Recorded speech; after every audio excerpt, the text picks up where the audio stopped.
Bismillahirrahmanirrahim.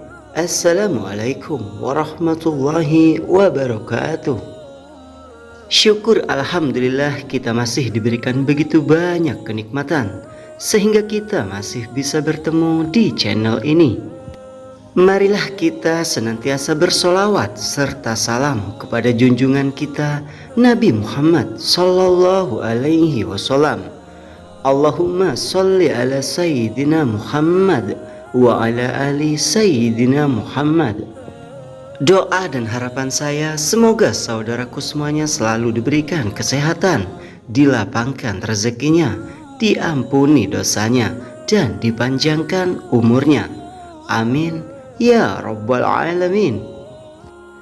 Sahabat beriman rahimakumullah, ada beberapa ciri rumah di mana rumah tersebut tidak dimasuki oleh malaikat-malaikat Allah Subhanahu wa Ta'ala.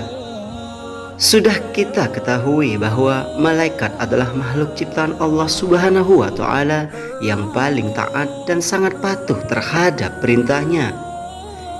Kehadiran malaikat di rumah ternyata sangat penting sekali bagi umat muslim khususnya, dikarenakan malaikat yang mengunjungi rumah akan membawa rahmat bersamanya. Namun sayangnya tidak semua rumah dikunjungi oleh para malaikat Allah ini, karena ada beberapa alasan yang menjadi penyebab menjauhnya para malaikat dari rumah kita. Lantas rumah yang seperti apakah yang tidak akan dikunjungi oleh para malaikat? Sahabat beriman yang dirahmati Allah, ciri-ciri rumah yang tidak akan dimasuki oleh para malaikat Allah Subhanahu wa Ta'ala adalah sebagai berikut. Rumah yang tidak dikunjungi malaikat. Yang pertama, rumah yang ada anjing di dalamnya. Salah satu faktor yang menyebabkan rumah tersebut dijauhi malaikat adalah keberadaan anjing yang membuat rumah jauh dari kata suci. Jika anjing sampai dibiarkan di dalam rumah, najis akan terbawa ke dalamnya, sehingga rumah menjadi tidak suci lagi. Yang kedua, terdapat patung di dalam rumah. Patung yang dipajang di dalam rumah meskipun sebagai dekorasi akan membuat rumah seakan-akan mendukung pembuatan patung. Pembuatan patung sendiri, terutama menyerupai bentuk manusia, merupakan perbuatan yang dilarang oleh Allah Subhanahu wa Ta'ala. Dengan demikian, sebagus apapun patung yang kita pajang, bisa jadi hal tersebut akan membuat malaikat enggan untuk mengunjungi rumah kita. Yang ketiga, rumah kotor dan berbau tidak sedap. Rumah yang kotor dan berbau tidak sedap akan dijauhi oleh para malaikat, karena para malaikat lebih senang terhadap rumah yang bersih, jauh dari bau-bau yang menyengat. Hal ini sesuai dengan sabda Rasulullah Sallallahu Alaihi Wasallam. Barang siapa yang memakan pohon yang tidak sedap ini, janganlah mendekati masjid kami. Sesungguhnya malaikat akan merasa sakit karena aromanya seperti halnya manusia. Hadis riwayat Muslim. Pastikan agar rumah kita selalu terjaga kebersihannya, agar tampilannya terlihat bersih dan tak ada bau tak sedap yang akan muncul karena malas membersihkan rumah. Yang keempat, tidak pernah terdengar suara lantunan ayat suci Al-Quran. Rumah yang penghuninya tidak pernah membaca kitab suci Al-Quran akan dijauhi juga oleh para malaikat Allah. Pasalnya rumah yang tak pernah terdengar lantunan ayat suci terkesan sangat kelam, sehingga dijauhkan dari rahmat Allah Subhanahu wa Ta'ala. Sebagaimana sabda Rasulullah Sallallahu Alaihi Wasallam, tidaklah suatu kaum berkumpul di dalam salah satu rumah Allah, masjid, untuk membacakan kitab Allah, Al-Quran, dan juga mereka diliputi oleh rahmat, dikelilingi oleh para malaikat, dan Allah menyebut nama-nama mereka di hadapan para malaikat yang ada di sisinya.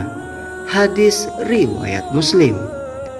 Yang kelima, rumah yang dihuni oleh orang pelit. Rumah yang dihuni oleh orang pelit akan terlihat kusam, dan malaikat tidak suka dengan orang seperti ini, karena Allah memiliki sifat maha pengasih dan sangat mengecam perilaku pelit. Selain itu, Allah Subhanahu wa Ta'ala juga merupakan sumber rezeki bagi semua makhluknya yang telah memberi fasilitas kehidupan untuk semua manusia tanpa balasan. Dengan kata lain, Allah tidak suka dengan manusia yang menahan harta bagi orang yang membutuhkan. Sahabat beriman yang dirahmati Allah, selain yang 5 tadi, ada beberapa lagi ciri yang dimana rumah kalau di dalamnya ada salah satu dari ciri ini, maka tidak akan dimasuki malaikat, khususnya malaikat rahmat. Yang pertama, rumah yang penghuninya junub, alias biasa tidak mandi atau bersuci dari junub. Yang kedua, rumah orang yang memutuskan silaturahmi. Yang ketiga, rumah orang yang durhaka kepada kedua orang tuanya. Yang keempat, rumah orang yang memakan harta anak yatim. Yang kelima, rumah orang yang memakan riba. Yang keenam, rumah yang di dalamnya tidak disebutkan oleh Allah Subhanahu wa Ta'ala. Yang ketujuh, rumah yang tidak ada sholawat di dalamnya dan lebih mementingkan hawa nafsu. Yang kedelapan, rumah yang di dalamnya banyak caci maki dan laknat. Yang kesembilan, rumah yang di dalamnya ada alunan musik selain zikir. Yang kesepuluh, rumah yang di dalamnya ada lonceng. Yang ke-11, rumah yang digunakan minum khamar. Yang ke-12, rumah yang ditempati perjudian dan sajian berhala. Yang ke-13, rumah yang di dalamnya ada syirik dan juga mantra-mantra. Yang ke-14, rumah yang di dalamnya ada bau tidak sedap atau penghuni laki-lakinya melumuri tubuhnya dengan kunyit. Yang ke-15, rumah yang penghuninya hidup boros. Yang ke-16, rumah yang penghuninya terus-menerus melakukan kedurhakaan. Dan yang ke-17, rumah yang digunakan untuk kekejian atau dosa besar. Sahabat beriman yang dirahmati Allah, semoga semua ciri-ciri tadi tidak ada di rumah kita, agar setiap hari kita selalu mendapatkan anugerah dari kedatangan para malaikat Allah yang mengaminkan setiap doa yang kita panjatkan. Amin ya rabbal alamin. Wallahu a'lam bishawab. Demikian yang dapat saya bagikan. Semoga video ini bisa bermanfaat bagi kita semua. Amin ya rabbal alamin. Assalamualaikum warahmatullahi wabarakatuh.